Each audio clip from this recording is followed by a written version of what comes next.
afectar, digamos, a la sociedad. Vimos también eh, una parte de un desorden social, digamos. Vimos un poco de repente de cómo el gobierno manejó todo el tema de la enfermedad y si fue correcto o no. Pues, ¿cómo es que nosotros logramos hacer ese análisis si no nos basamos en lo que dice el otro, sino que nos basamos en que técnicamente tengo la información, estoy basado en eso y qué impactos me va a generar a nivel familiar? Entonces, esa es la idea de la clase de hoy. Eh, por ejemplo, vamos a entrar a hablar de los factores que influyen en el tamaño de las familias o qué factores intentan influir en esos tamaños de familias. Entonces vamos a hablar de 6 temas, ¿verdad? Que cuando nosotros emprendemos el viaje de hacer una familia, es decir, no vamos a hablar que si soy hijo yo, sino que vamos a hablar cuando me toca ser esposo o esposa, en ese ámbito de empezar a tomar decisiones de cuántos integrantes deben llegar a la familia y qué factores son importantes a tomar en cuenta, porque muchas veces nos olvidamos un poquito de qué hacer, digamos, acorde a esos factores. Entonces vamos a empezar, por ejemplo, que vamos a hablar de la seguridad en la vejez. En países pobres no existe la seguridad social. Fíjense que Guatemala traía un mecanismo político administrativo que se rompe en el año de 1996, más o menos, cuando está el gobierno de Álvaro Arzú. Porque en aquellos entonces, atrás de Álvaro Arzú, digamos, a partir más atrás de la misma democracia de Guatemala, pues cada uno de los integrantes profesionales o no, de acuerdo al momento social que se vivía, porque antes, por ejemplo, no todos accesaban a la universidad, era muy corta la gente que iba a la universidad, no habían universidades a nivel de municipios, o sea, entonces de repente habían algunas universidades o centros universitarios de la Universidad de San Carlos en algunas cabeceras municipales. La universidad privada también estaba centralizada en la ciudad capital, entonces eso nos limitaba mucho. Entonces, tener sexto primaria, tercero básico, nivel diversificado, era como de lo más que había a nivel departamental. Entonces, la seguridad social se basaba en que, digamos, que teníamos dos aspectos importantes. La jubilación, digamos, que era porque todos pertenecían al renglón 011, que es como se conoce, que le daba la oportunidad a tener un trabajo estable, pero que también le daba la oportunidad que a cierto periodo de años se podía jubilar la persona. Teníamos servicios médicos, por ejemplo, el Instituto Guatemalteco de Seguridad Social venía y le daba los servicios médicos, obviamente cada quien tributaba ese servicio y se usaba el servicio. Bueno, entonces eso en 1996 cambió porque se empezó a crear o a fomentar la empresa privada, que es parte de la dinámica de comercio entre oferta y demanda, pero eso limitó la cantidad de oportunidades para estos dos servicios, que eran las jubilaciones y los servicios médicos a través del Seguro Social.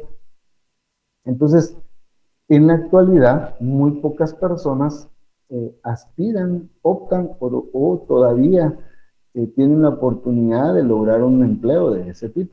La gran mayoría es contratada por servicios, es decir, tiene que facturar y todo ese asunto, ¿no?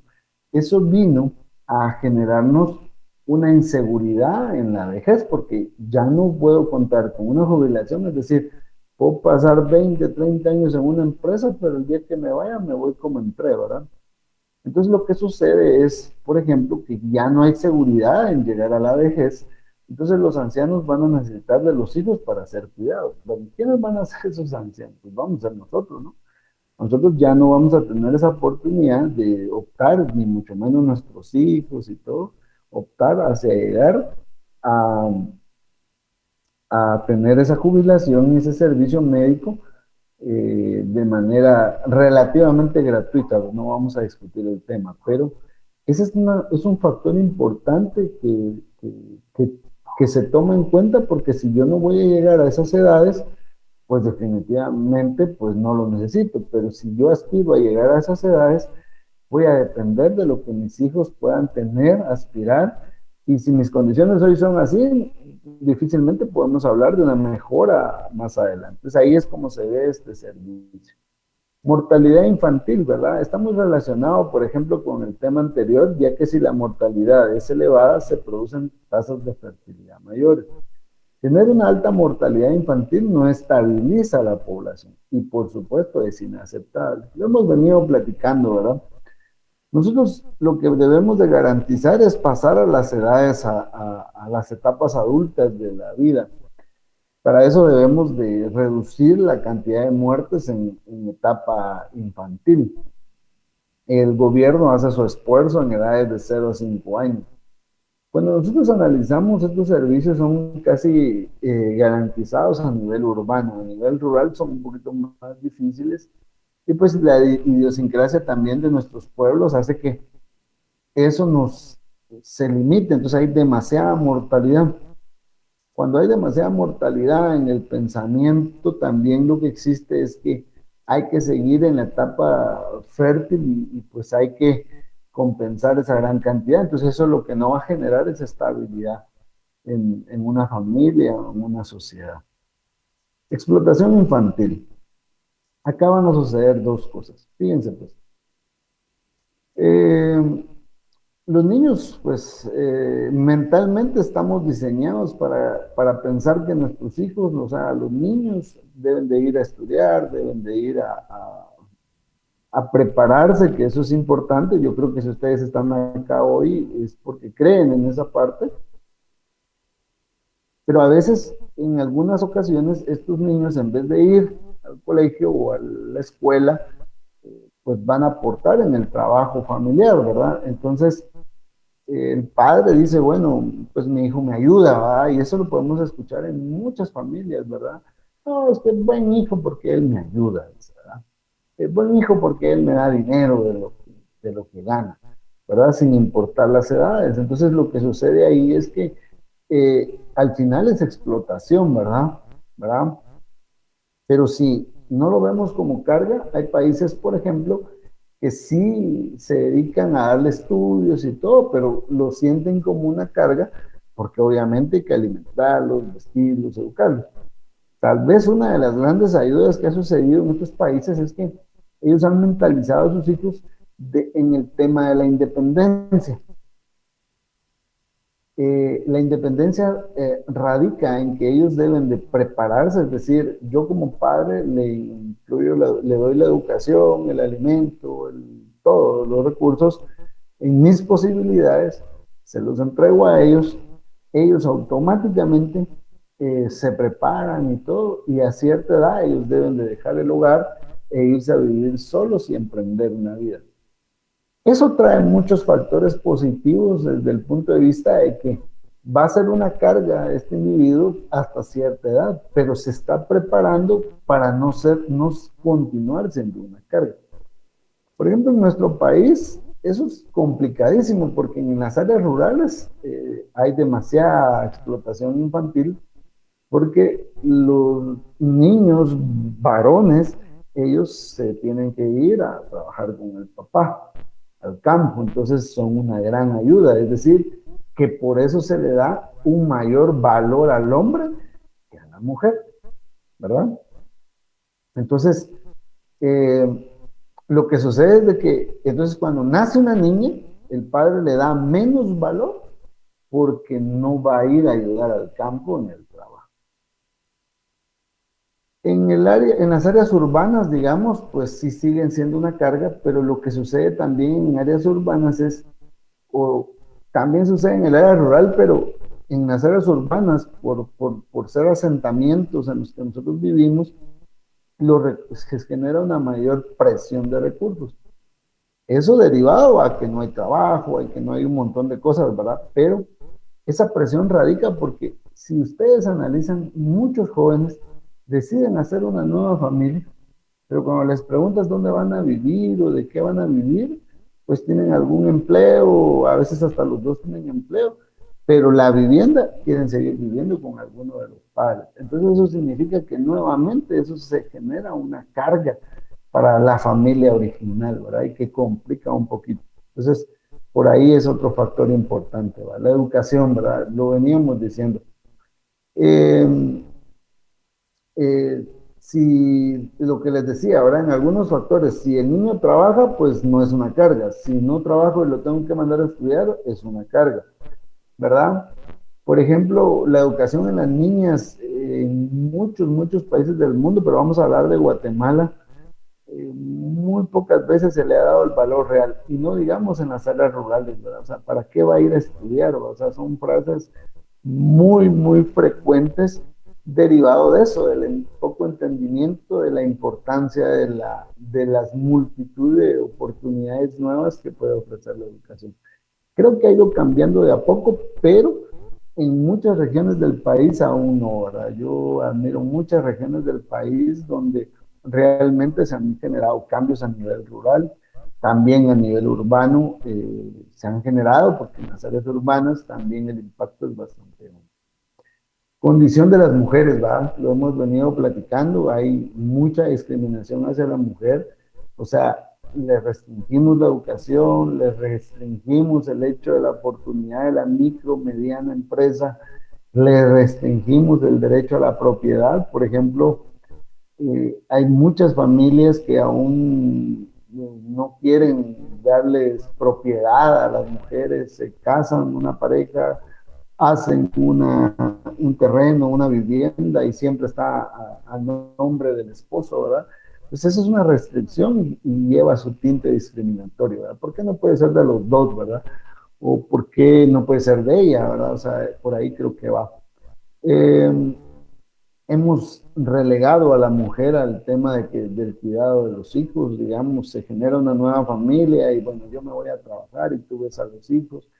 En algunos casos es mucho por la necesidad, pero en la gran mayoría de casos es un tinte discriminatorio porque como dice, tú no puedes, ¿verdad? Tú mejor quédate, ¿verdad? Entonces, hoy, por ejemplo, al hombre en la actualidad en nuestro país, a muchos, por el tema este, que es una cuestión social, les ha costado mucho el ir avanzando en que la mujer trabaje o encontrar una mujer que pueda trabajar y desarrollarse, digamos, en un ámbito social, en un ámbito político, y como que el hombre empieza a tener cierto temor a las capacidades, ¿verdad? Yo creo que hay mucha capacidad, pero pues nuestra sociedad aún no está tan preparada, hemos avanzado, pero muy poco, ¿verdad? Disponibilidad de anticonceptivos, ¿verdad? Los estudios demuestran una fuerte correlación entre tasas menores de fertilidad y el porcentaje de parejas que lo utilizan. Fíjense que esto aún en nuestro país sigue siendo un tabú, ¿verdad? El tabú de decir, bueno, estamos bien o estamos mal, lo usamos o no lo usamos, nos sirve o no nos sirve, ¿verdad? Imagínense si hoy la vacuna de COVID es un tabú en muchas de las realidades, y no vamos a hablar solo del área rural, en el área urbana muchísima gente dice que aún sigue pensando que nos van a poner un chip en la vacuna, ¿verdad? Y de repente muchos nos reímos del tema, pero es una realidad, ¿verdad? O sea, cómo pensamos. Y así ha venido el tema de los anticonceptivos, ¿verdad? El poder reducir la cantidad de individuos en una familia derivado del uso, ¿verdad? No, eso no es así, ¿verdad? Y el tema religioso tiene un alto impacto, ¿verdad? Si ustedes ven hoy el tema de la vacuna, eh, si le preguntan a la gente dónde escuchó que eso nos podía hacer una y otra cosa, que también ha sido a través de esa influencia religiosa que se ha dado. Pues no estamos hablando mal de la religión, pero sí del mal uso de la información que se da. Y ese es el tema en el tema de los anticonceptivos. Las familias están creciendo por la falta de uso de anticonceptivos o de una planificación familiar, porque cada vez más jóvenes, o sea, cada vez la edad se va reduciendo. Y esa era una crítica que se tenía en los 80s, en los 90s, sí, pero es que en el área rural tienen muchos hijos. Vean las áreas urbanas, vean jovencitas de 14, 13 años están embarazadas de otro joven de esa misma edad, de repente por experimentar, pero experimentaron sin un anticonceptivo, ¿verdad? Entonces, creo que, como dice el tema, ¿verdad? ¿Cuánta disponibilidad hay, verdad? O sea, ¿hay o no hay, verdad? Vamos a hacer una pausa solo para ver si en todos lados estamos bien con esto. Dice que no se escucha, jóvenes. No sé si estamos todos en lo mismo. Si me hicieran favor de indicarme si ya se escucha o todavía no, para que podamos continuar. Si me hicieran favor de alguno de los que está en clase, si ya se está escuchando la clase o todavía no, para que podamos continuar. Si me hicieran ese favor para,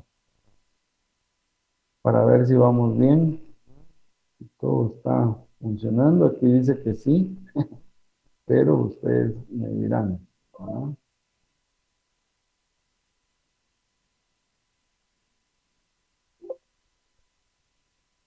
Vamos a esperar algún correíto de alguien que me pudiera indicar si se escucha, si se ve bien, para poder responder a todos, ¿verdad? No sé, razón de verlos. Acá creo que se puede.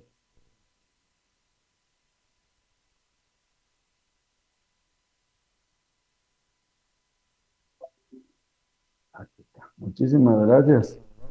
Ahí ya nos llegó el correíto y podemos continuar. Eh, entonces ahí están los factores que influyen en el tamaño de las familias, ¿verdad? Eh, yo creo que hablábamos un poco del índice de desarrollo humano en semanas anteriores. Yo quiero que entremos a hablar de calidad de vida, porque la calidad de vida, fíjense ustedes que cuando ustedes hagan su estudio de investigación para graduación, se van a dar cuenta que mucha gente dice, no, es que mejoramos la calidad de vida y en todo el mundo dice eso, ¿no? Cuando quiere hacer algo o algo importante, ¿no? Entonces la calidad de vida es un término demasiado amplio, demasiado complejo, ¿verdad? Porque la calidad de vida no es hacer una escuela o hacer una carretera o mejorar un sistema agronómico de un cultivo. Eso no es mejora de la calidad de vida, de ninguna manera.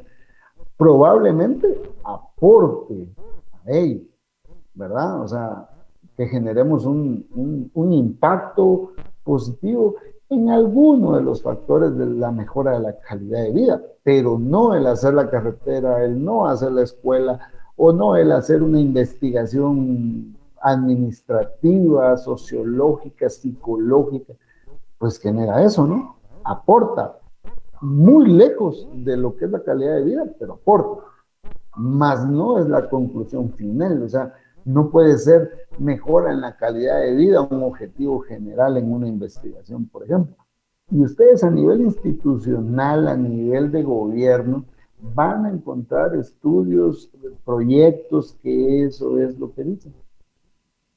Pero entonces nosotros debemos de ser científicamente comprobados de qué es una calidad de vida. Imagínense, pues dice, satisfacción de necesidades sociológicas y emocionales y de mis aspiraciones sociales. Imagínense. O sea, quiere decir que si yo tengo la aspiración de tener una vivienda, un terreno, un vehículo, ¿sí? O sea, tiene que ver con mi calidad de vida, o sea, no, y esa calidad de vida mía no tiene nada que ver con la del vecino, es mi calidad de vida, ¿verdad? Entonces, ¿qué valores culturales? ¿A qué aspiro yo con mis valores culturales? Por ejemplo, si hoy mis hijos ven la televisión y ven noticias y lo que ven es un sinfín de corrupción, se meten a las redes sociales y lo que ven es una gran crítica corrupta de mi país, pues eso no le va a generar valores culturales. Y eso no quiere decir que yo tenga que alejar a los hijos de esa actividad, sino que yo debo estar inmerso en y entender que esa es donde estoy rodeado. Entonces mi calidad de vida no es tan buena de la que queremos, ¿verdad? hasta los aspectos estéticos, la vida familiar apropiadamente justa. Fíjense que qué difícil es ver a dos padres luchando día a día en un empleo, un negocio, frustrados por una u otra cosa, porque a veces tenemos una microempresa y resulta que nos están extorsionando o nos están asaltando, ¿verdad? O sea, no es tan fácil, ¿no? O de repente queremos dar un crédito porque creemos que la persona me va a pagar y resulta que nuestra sociedad está tan dañada que la gente no me quiere pagar, ¿va? Y que ya con dicho y hecho va y opta al crédito con la intención de no pagar. Entonces yo creo que por ahí es mucho de la forma en que nosotros tenemos que ver una calidad de vida, ¿verdad? Algunos beneficios, hablamos que no tenemos seguro social, es decir, que si nos enfermamos, ¿a dónde vamos? Pues a hospitales generales, hospitales de gobierno, que definitivamente todos conocemos que no tienen los recursos para darnos un servicio de salud adecuado. Y eso lo han dicho los médicos, no lo dice uno. Y la gente que ha ido a parar a esas condiciones médicas, ¿verdad? Distracciones sociales. Miren, en las áreas urbanas, una distracción social es ir a meterse a un centro comercial, o sea, ahí tengo que tener el recurso económico para llegar ahí. Ya no hay áreas deportivas, ya todo eso, o sea, ¿por qué? Porque hay demasiada delincuencia y eso ¿quién lo tiene que regular? ¿Hay alguien responsable de regular eso? Por supuesto que ese joven que es delincuente salió de una familia y hay que entender qué pasó ahí, ¿verdad? Necesidades esenciales, lo hemos venido hablando, ni siquiera ganamos, una maestra o un maestro de colegio ni siquiera gana salario mínimo y esa es una realidad en Guatemala. Pero si van y les preguntan, tienen que decir que sí, ¿verdad? Entonces eso también es parte de que yo ni siquiera podría llevar alimentación, nutrición, vestidos, vivienda, aspirar a una vivienda digna para mi familia, porque ni siquiera gano el salario mínimo, y el salario mínimo en Guatemala ni siquiera alcanza para pagar las necesidades básicas de alimentación, vestidos, rentas. Y fíjense, pues hoy muchas de las satisfacciones necesarias es hasta pagar un plan de teléfono, pagar la tarjeta o cómo funcione la cuestión, ¿verdad? ¿Por qué? Porque la necesidad de comunicarse es fundamental. Entonces, ahí radica una calidad de vida, ¿verdad? Entonces, mucho de todo lo que estamos hablando de calidad de vida se refiere mucho a lo material, ¿verdad? Entonces, ¿cuánto gasto? ¿Cuánto consumo? ¿Cuánto tengo de ingresos? O sea, por lo menos mantener ese equilibrio, porque eso nos va a dar mayor satisfacción, ¿verdad? Porque cuando estamos, también aspiramos demasiado, pero no estamos trabajando sobre esa aspiración o no nos estamos preparando sobre esa aspiración, significa que me voy a endeudar y eso le va a traer problemas a la familia, ¿verdad? O tengo mucho más hijos y realmente no tengo para sostenerlos, que es un poquito el concepto del que estamos hablando, ¿verdad? Es importante lo que les digo, ¿verdad? O sea, ¿cuánto de trabajo necesito yo para poder sostener una familia? O sea, necesitan trabajar dos. Hoy en Guatemala había un estudio, ahorita no les puedo referir, se me fue el piso del estudio, pero, o sea, hoy mamá y papá deben de ir a trabajar porque no logran sustentar la calidad de vida para los hijos, ¿verdad? Entonces, muchas veces se nos olvida que cuando uno sale a trabajar estoy vendiendo mi labor durante ese día de trabajo. Eso es lo que hago. Vendo mis conocimientos, vendo mi fuerza laboral, vendo mi tiempo, ¿verdad? Y ese a veces no es totalmente recompensado. Pero imagínense donde ninguno de los dos tenga trabajo. Eso se complica aún más. Y esas penas las vimos en el año 2020. Hoy de repente va un poquito recuperándose, pero la crisis sigue. Nadie habla de eso. Todo el mundo habla del COVID, pero nadie habla de las grandes necesidades que tiene este país desde el punto de vista del empleo. O sea, ¿cuánta gente quedó desempleada, verdad? Entonces, si no tenemos empleo, si no tengo una estructura, pues la sociedad se va a ver afectada porque un montón de familias estamos mal y entonces necesita recomponerse la sociedad, ¿verdad? Entonces, todos queremos una buena vida y para tener esa buena vida, pues hay que ir compensando estas acciones, ¿verdad? La alimentación y la nutrición son básicos, vestido es la siguiente y vivienda es la tercera. Otras incluyen como salud, educación y cultura. Fíjense que la parte cultural la dejamos a un lado. La parte cultural se van a recordar esta semana porque viene el 15 de septiembre y muchos jóvenes y de repente algunos de ustedes no saben ni por qué estamos celebrando, si debemos o no celebrar, si somos o no independientes, esa es otra realidad, ¿verdad? O sea, quién se independenció y quién no. La educación, la salud son cosas que dejamos a último. Solo piensan ustedes hacia mí mismo, hagan su análisis y digan cuántas veces he ido yo al médico para hacerme un chequeo general y sentirme mejor y saber que estoy bien o no. Un efecto de COVID, por ejemplo, para hacer la relación, mucha gente, es que murió por COVID porque fíjense que él tenía otra enfermedad y no sabía. Por supuesto que no sabía, si no tenemos la plata para ir a hacer un chequeo general. Y mucha gente, no, pero es que hay que cuidarse y hay que, no, hombre, hay que ir al médico porque todo el mundo dice eso. Pero cuando llegamos a casa y vemos el sinfín de necesidades que hay, pues eso va a quedar a un lado porque no alcanza la plata, ¿no? Lo mismo pasa con la educación, no digamos la educación universitaria. ¿Cuántos se tuvieron que salir de la universidad porque se quedaron sin empleo? O pasa algo, nace un nuevo hijo y no hay recursos, no. Hay que dejar la universidad porque no hay trabajo y no alcanza. Hay otras prioridades que son pues comer, vivir, pagar deudas, etcétera, ¿verdad? Las probabilidades pueden ser reajustadas de acuerdo al crecimiento del tamaño de la familia, que tiene una influencia negativa en niveles de dieta y nutricionales, en la salud de la madre y los infantes. Fíjense, pues analicen ustedes, si hay más plata, los alimentos se van modificando y si hay menos plata se van modificando. Es una readaptación que hace. Por eso siempre he dicho yo que las mamás o las amas de casa o la madre de familia, miren, expertas en ese tema porque se van reajustando a la economía, ¿no? Y eso no digo yo, hay estudios claros que dicen que la mujer es mejor administradora que un hombre, ¿no? Aunque de repente algunos lo pongan en duda, ¿no? La calidad de vida también es medida por la examinación del clima, las condiciones urbanas, la calidad ambiental, ¿verdad? También algunas áreas de la fuerza laboral son relevantes en términos de movilidad, reclutamiento laboral y duración del trabajo. La satisfacción de las necesidades esenciales como alimentación, nutrición, vestido, vivienda, y así sucesivamente repercuten en un deteriorado estado de salud física y mental.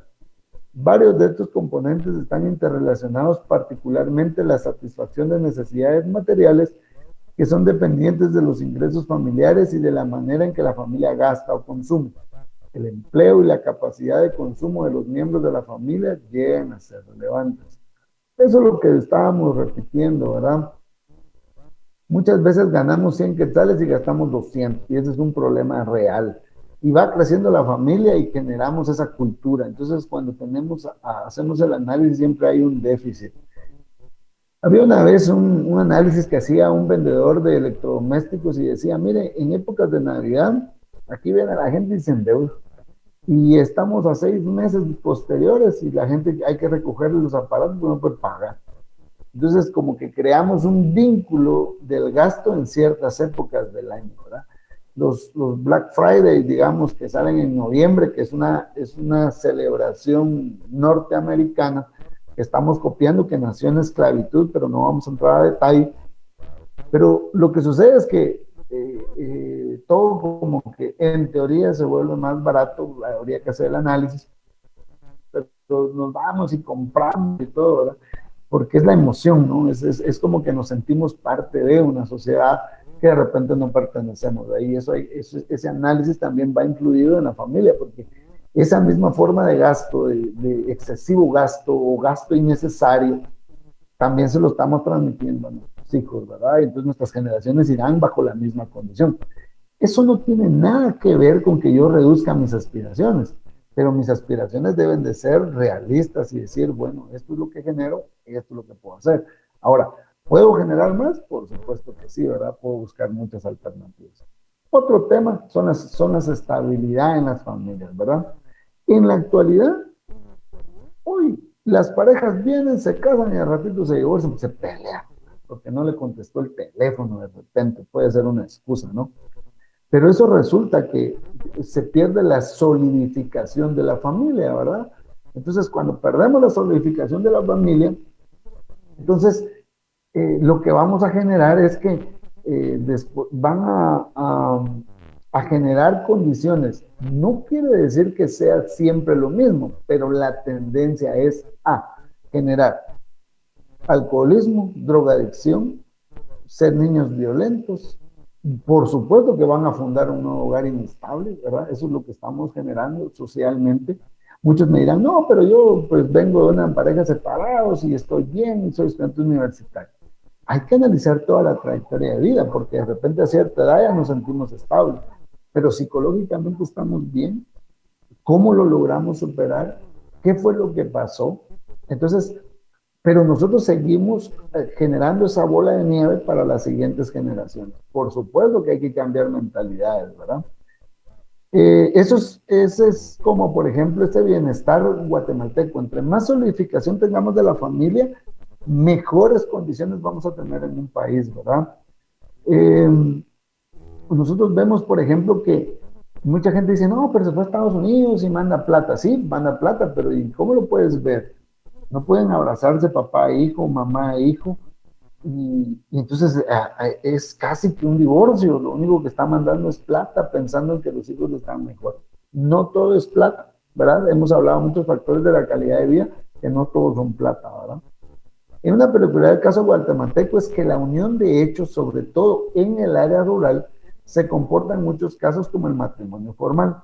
Por cuanto el hombre y la mujer no registran legalmente su unión, de todas maneras suelen asumir, dice, un compromiso permanente el uno con el otro.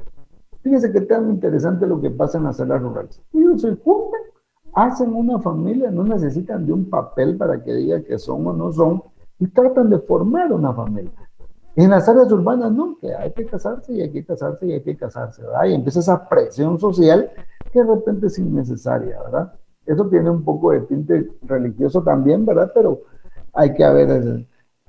Algunos autores sostienen que la causa de la pobreza de los guatemaltecos es el tamaño de la familia. Entre más hijos tenga una pareja, más pobres serán. La realidad es más compleja, con niveles más bajos de ingresos y educación. Así como si los hogares son rurales y no son casados, el impacto del número de hijos tiende a ser negativo. Este no es el caso de las estructuras de familias de casados en el 25% superior de ingreso y con educación universitaria o más. No es el caso tampoco para los hogares que viven en áreas urbanas. Dichos resultados concuerdan con el nivel agregado porque indican que no es el número de hijos, sino las características del hogar lo que hace que el número de hijos sea problemático. La falta de acceso a la educación y a otros activos u oportunidades parecen ser la raíz de lo que hace que el número de hijos en algunos hogares sea una carga. En los países en desarrollo se ha creado, según estos científicos, un círculo vicioso entre pobreza, degradación ambiental y fertilidad elevada. Los países ricos salieron de ese ciclo gracias a la mejora paulatina de la sanidad y a que los excedentes demográficos emigraron a América y Australia. En los países en desarrollo, la rápida mejora de sanidad ha reducido la mortalidad infantil sin dar tiempo a las parejas a adaptarse a hacer concienciación. Incluso las empresas de alimentos infantiles han fomentado sus productos en países en desarrollo, lo que hace que se pierda la alimentación materna y con ello aumenta la posibilidad de que la madre quede nuevamente embarazada. Aparte de que el uso de sus alimentos con agua sin esterilizar hace aumentar las enfermedades infantiles.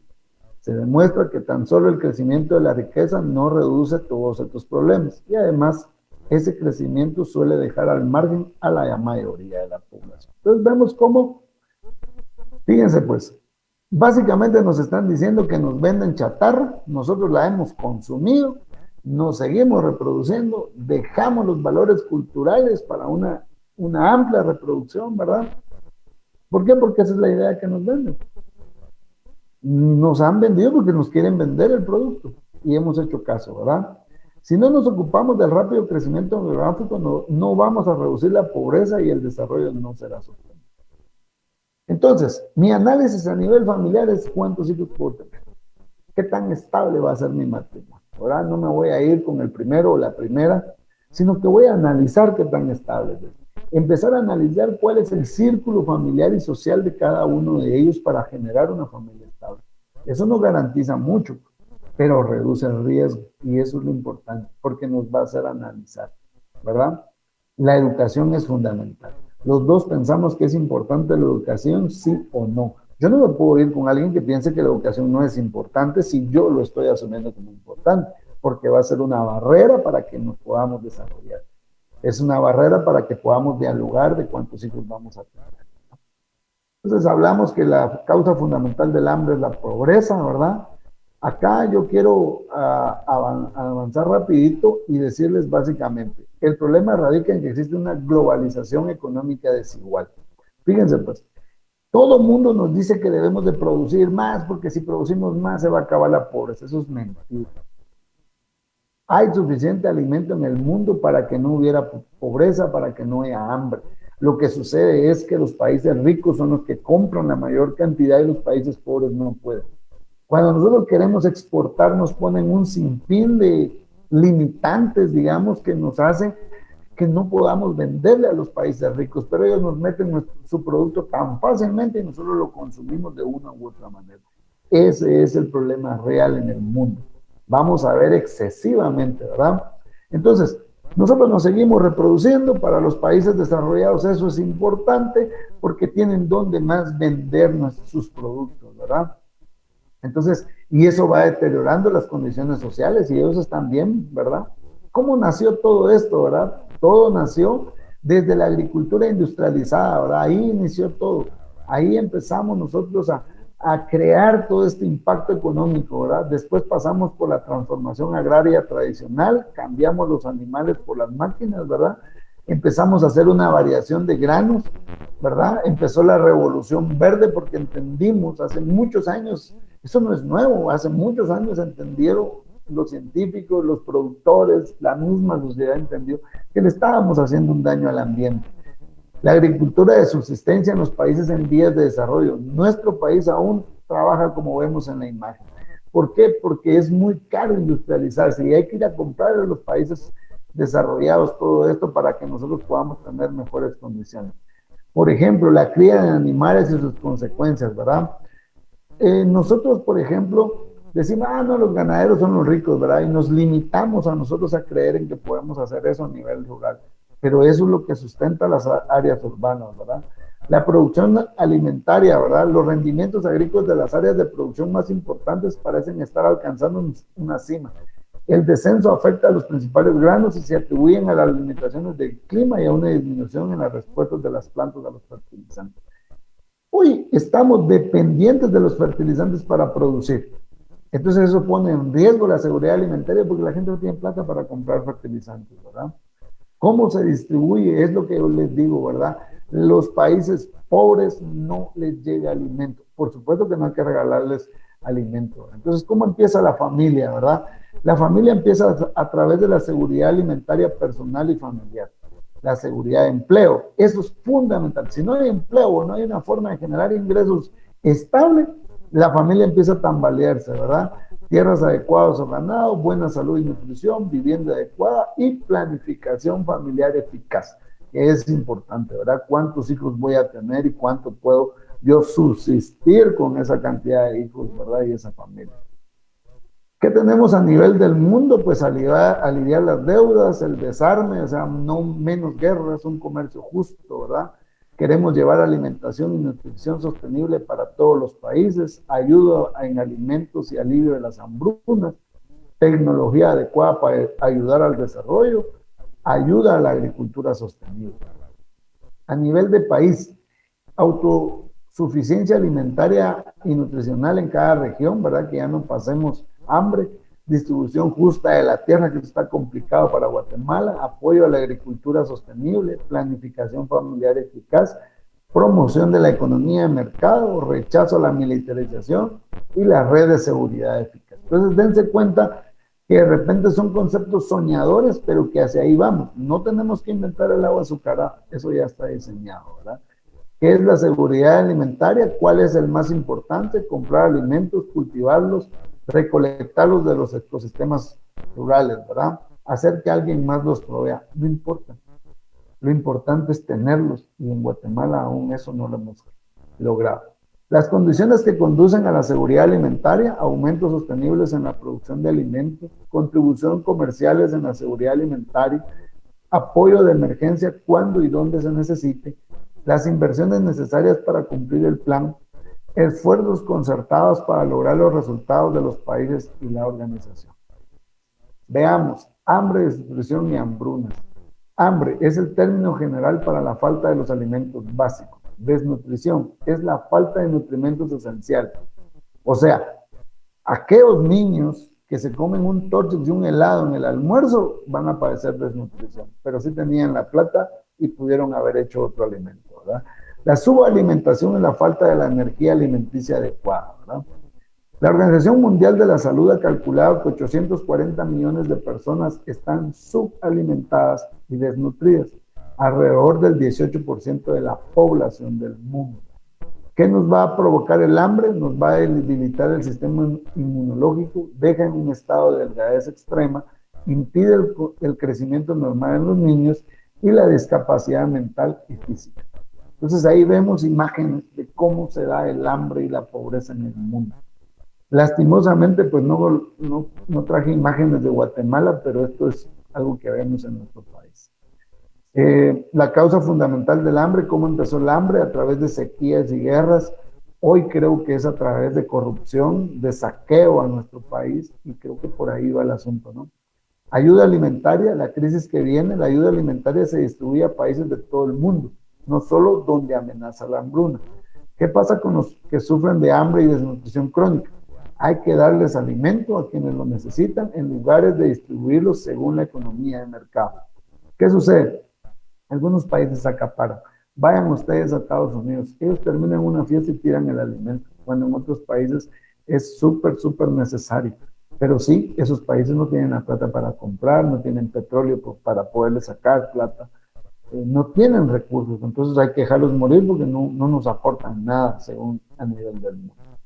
Los 4 principios de la sostenibilidad. 1, para su sostenibilidad, los ecosistemas reciclan todos los elementos de modo que se libran de los desechos y reponen los nutrientes. Para su sostenibilidad, los ecosistemas aprovechan la luz del sol como fuente de energía. 3, para la sostenibilidad, el tamaño de las poblaciones de consumidores es tal que no hay pastoreo ni otros usos en exceso. Y 4, para la sostenibilidad se mantiene la biodiversidad. Entonces aquí vemos cómo lo que hemos venido hablando desde la clase 1 viene a ser un impacto social dentro de la agricultura sostenible. Es importante que ustedes hoy hagan un análisis hacia lo interno de cada una de las familias, hacia lo interno de su economía, hacia lo interno de lo que les depara el futuro, para ir analizando cómo nosotros a veces criticamos todo lo que sucede, pero no hacemos un análisis de lo que nosotros tenemos y nos hemos preparado, si fomentamos la preparación académica, si nosotros tenemos a alguien que estemos explotando en nuestras economías para ir mejorando y que nuestra crítica sea un poco más constructiva y no destructiva a nivel de país y donde nosotros estemos podamos aportar. Así que ha sido un gusto compartir con ustedes el tema del día de hoy. Espero que estén bien, que pasen un